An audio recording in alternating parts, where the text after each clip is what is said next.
అమెరికాలో భారతీయుల టార్గెట్‌గా హేట్రెడ్ పెరిగిపోతుంది అని చెప్పి నివేదికలు చెబుతూ ఉన్నాయి.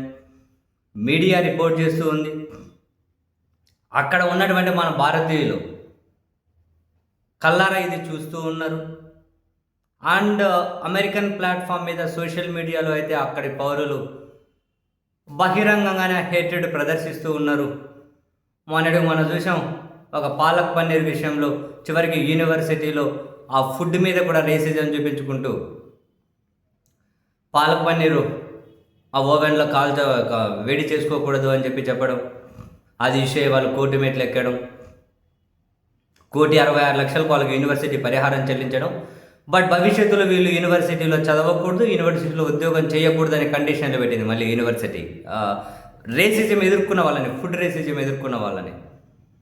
అంటే ఇది ఒకటే కాదు, మొన్న ఫ్లోరిడాలో ఒక సిటీ కౌన్సిల్ మెంబర్ అయితే డిపోర్ట్ ఎవ్రీ ఇండియన్ ఇమ్మీడియట్లీ, ప్రతి భారతీయుడిని పంపించేయండి అని చెప్పి ఒక సిటీ కౌన్సిల్ మెంబరే పోస్ట్ పెట్టడం. అండ్ నేను నిన్న ఒక భారతీయ అమెరికన్ మహిళకు ఫుడ్ డెలివరీ చేసుకుంటూ ఆ డెలివరీ చేసే అతను త్వరలో ట్రంప్ మిమ్మల్ని పంపించేస్తాడు అని చెప్పడం. ఇది ఏదో ఒక రూపంలో భారతీయుల మీద వ్యతిరేకత అయితే కనిపిస్తూ ఉంది. ప్రధానంగా ఈ వ్యతిరేకత పెరగడానికి కాంటెక్స్ట్ ఏంటి? ఇక్కడ నుంచి పోయిన వాళ్ళు అమెరికా వాళ్ళ ఉద్యోగాలను దొంగలిస్తున్నారు అని Indians are stolen my jobs అని చెప్పి వాళ్ళు పెడుతూ ఉన్నారు. కొన్ని హ్యాష్ ట్యాగులు కూడా రన్ చేస్తూ ఉన్నారు. సరే, ఇక్కడ నుంచి విద్యార్థి అంటే స్టూడెంట్ వీసా మీద పోయిన వాళ్ళు ఆ ఉల్లంఘనలకు, అంటే వాళ్ళు బయట ఎక్కువ పని చేయకూడదు అని చెప్పి ఉన్న పార్ట్ టైం జాబ్ అవి చేసుకుంటూ ఉన్నారు అనేది ఓపెన్ సీక్రెటే. మన వాళ్ళు ఒకరి జాబ్ చేసే దగ్గర 2-3 జాబులు చేస్తున్నారు, కానీ ఓపెన్ సీక్రెట్. ఎందుకంటే వీళ్ళ సస్టైనబిలిటీ కోసం కూడా తప్పదు, కానీ బట్ నిబంధనలు ఉల్లంఘన అని. ఈ క్రమంలో మన వాళ్ళు కూడా ఇంత హేట్రెడ్ ఏంది అని చెప్పి అంటూ ఉన్నారు. నిజమే, అక్కడ ఉన్నటువంటి మన భారతీయులు, మన తెలుగు పౌరుల మీద అక్కడ వాళ్ళు హేట్రెడ్ చూపిస్తూ ఉండడం, మన వాళ్ళు ప్రతి నిమిషం కూడా ఒక అభద్రతా భావంలో అక్కడ ఉండడం మనందరం కూడా కాసింత బాధపడాల్సిన విషయమే. And at the same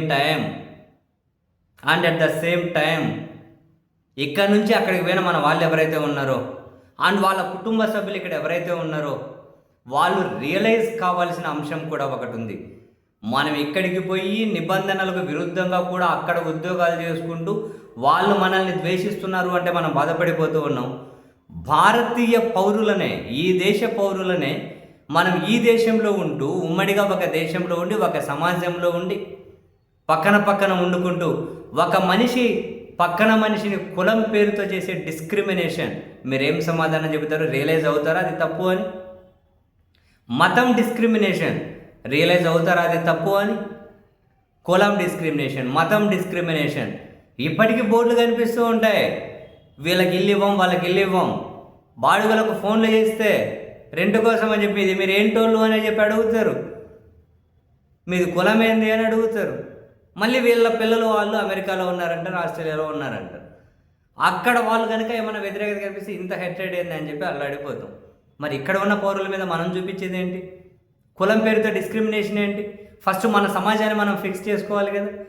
first మనల్ని మనం ఈ ఇష్యూస్ ఇవన్నీ కనుక ఈ డిస్క్రిమినేషన్ ఓవర్కమ్ చేయాలి కదా. ఎన్ని శతాబ్దాల నుంచి డిస్క్రిమినేషన్ ఇంకా కంటిన్యూ అవుతుంది. ఏ స్థాయిలో అనుకున్నారు?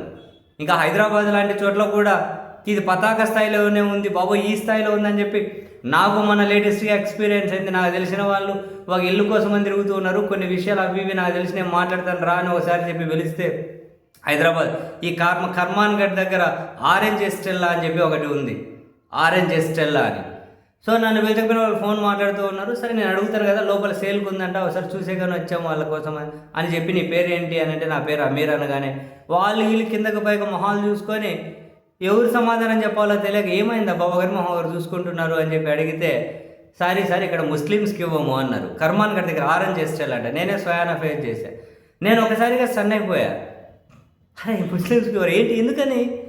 దాదాపు అక్కడ చాలా పెద్ద కమ్యూనిటీ, దాంట్లో చాలా ఉన్నాయి. ఎందుకు అంత డిస్క్రిమినేషన్ ఎందుకు? అంటే అక్కడ ఉన్న పిల్లలకి ఎలాంటి హేట్రెడ్ పెంచుతూ ఉన్నారు? దాంట్లో ఎంతమంది వేరే దేశాల్లో ఉంటారు? జనరల్గా ఇంత హేట్రెడా? తర్వాత ఫోన్ పెట్టేసి నా పక్కన ఉన్న వాళ్ళు చెప్పి ఏమంటానంటే, నాకు కాదులే అబ్బా, వాళ్ళు ప్యూర్ హిందువులేండి, వెళ్ళండి, వాళ్ళు చూస్తారట, పోండి అన్న, ముస్లిమ్స్కి లేదంట, మీరు వెళ్ళి చూసిరా పోండి అని చెప్పి నా పక్కన వాళ్ళకి చెబితే, వాళ్ళు మేము ప్యూర్ హిందూనే కానీ ఇట్లాంటి గలీజ్ ప్లేస్లో మేము ఎందుకు ఉంటాము, మాకేం అవసరం మీద ఇట్లాంటి గలీజ్ ప్లేస్లో ఎందుకు, ఒక చెంబుడు నీళ్ళు ఇస్తే కాళ్ళు కడుక్కొని పోతే వీళ్ళ దగ్గర అడుగు పెట్టినందుకు అని చెప్పారు. అందరూ అట్లా ఉండలేరు కదా. ఆయన ఇంత హేట్రెడ్ ఏంది అనిపించింది. ఒక్కసారి నాకు అనిపించింది, బంగ్లాదేశ్లో మతం పేరుతో హిందువులను చంపే ఆ రాక్షసత్వానికి ఇక్కడ పేరు చూసి వాళ్ళు ఒక మతాన్ని అసైన్ చేసుకొని మీకు ఇక్కడ ఇల్లు కూడా ఇవ్వము అమ్మమ్మ అని చెప్పే ఈ నీచత్వానికి తేడా ఏంటో నాకు నిజంగా అర్థం కాలే. ఆ సెకండ్ నాకు అర్థం కాలే. అంటే ఆ స్థాయిలో హేట్రెడ్. మరి ఇక్కడ సమాజాన్ని మనమే ఇప్పుడు ఫిక్స్ చేసుకోవాలి. అమెరికా వాళ్ళు ద్వేషిస్తున్నారు, అమెరికా వాళ్ళు హేట్రెడ్ ఉన్నారు, వాళ్ళ ఉద్యోగాలను వాళ్ళకి చెందాల్సిన వాటిని మనం పొందుతున్నాం, వాళ్ళకి దక్కాల్సినవి మనం దోచేసుకుంటున్నామని వాళ్ళు ఒక ఫీల్డ్లో ఉన్నారు. బట్ కొన్ని చోట్ల అది నిజం కూడా కావచ్చు. అక్కడ హేట్రెడ్ మీద మనం చాలా ఇక్కడ విమర్శలు చేస్తూ ఉన్నాం, కానీ విమర్శలు చేసే హక్కు అందరికీ ఉందా? ఇక్కడ ఎంతమంది వాళ్ళ పిల్లలు ఫారిన్లో ఉన్నా కూడా, ఏమీ తెలియని వాళ్ళ గురించి అంటలేను, వాళ్ళ పిల్లలు ఫారిన్లో ఉన్నప్పుడు ఇక్కడ ఎంతోమంది కులం పేరుతో మనిషిని ద్వేషించకుండా ఉన్నారు, మతం పేరుతో మనిషిని ద్వేషించకుండా ఉన్నారు. ఏం హేట్రెడ్ రా బాబోయ్, అడుగడుగున ఇంత హేట్రెడు. మరి మొత్తం మన కిందనే టన్నుల హేట్రెడ్ పెట్టుకొని ఇంకొక నిందించే హక్కు ఉంటుందా అన్నది అసలైన ప్రశ్న. అసలు మనం ఇక్కడ సరిదిద్దుకొని వేరే వాళ్ళకు పాఠాలు చెప్పాలి కదా, అంతేనా? మరి అటువంటప్పుడు ఇంకొకరిని మనం ఎలా పాయింట్అవుట్ చేయగలుగుతాం? సో ఏది ఏమైనా ప్రపంచమంతా ఇప్పుడు హేట్రెడ్ వైపు వెళ్తూ ఉంది, అది వేరే విషయం. దాదాపు చాలా దేశాలు ఇంకా ఆ హేట్రెడ్ వైపు వెళ్ళని దేశాలను దోషులుగా చూస్తూ ఉన్నారు, ఆ హేట్రెడ్ వైపు వెళ్ళని మనుషులను దోషులుగా చూస్తూ ఉన్నారు.